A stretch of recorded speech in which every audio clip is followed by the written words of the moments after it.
بسم اللہ الرحمن الرحیم۔ السلام علیکم ورحمۃ اللہ وبرکاتہ۔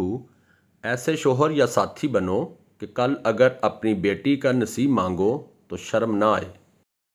مرد بیوی سے بے پناہ پیار کرتا ہے، یہ اللہ کی ایک نشانی ہے، اور اس کی نشانیوں میں سے ہے کہ تمہاری ہی جنس سے بیویاں پیدا کی تاکہ تم ان سے آرام پاؤ۔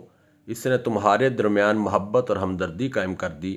یقیناً غور و فکر کرنے والوں کے لیے اس میں بہت نشانیاں ہیں۔ نبی کریم صلی اللہ علیہ وآلہ وسلم کا ارشاد گرامی ہے، ایک دینار وہ ہے جو تم نے اللہ کی راہ میں خرچ کیا، ایک دینار وہ ہے جس کے ذریعے تم نے کوئی غلام آزاد کیا، ایک دینار وہ ہے جو تم نے مسکین کو صدقہ کے طور پر دیا، اور ایک دینار وہ ہے جو تم نے اپنی بیوی پر خرچ کیا۔ ان میں سے سب سے زیادہ ثواب اس دینار پر ملے گا جو تم نے اپنی بیوی پر خرچ کیا۔ اپنے بیوی بچوں کے ساتھ بیٹھنا مسجد میں اعتکاف میں بیٹھنے سے زیادہ محبوب اور پسندیدہ ہے۔ بیوی اپنے خامند کی غربت، بدصورتی اور مصروفیات پر تو صبر کر سکتی ہے، مگر وہ اپنے خامند کی بد اخلاقی برداشت نہیں کر سکتی۔ حضرت عائشہ رضی اللہ تعالی عنہا نے رسول اکرم صلی اللہ علیہ وسلم سے پوچھا کہ عورت پر تمام لوگوں میں سے کس کا حق زیادہ ہے؟ تو رسول اللہ صلی اللہ علیہ وآلہ وسلم نے فرمایا، عورت پر سب سے زیادہ حق اس کے شوہر کا ہے۔ پھر حضرت عائشہ رضی اللہ تعالی عنہا نے پوچھا، مرد پر سب سے زیادہ حق کس کا ہے؟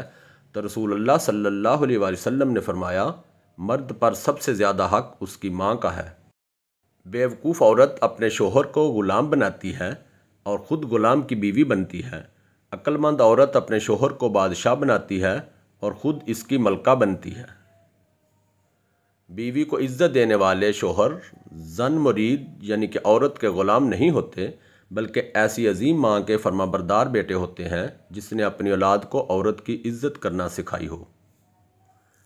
باپ کے بعد اچھا شوہر بیوی کے سر کی چھت ہوتا ہے، اس کا مان ہوتا ہے۔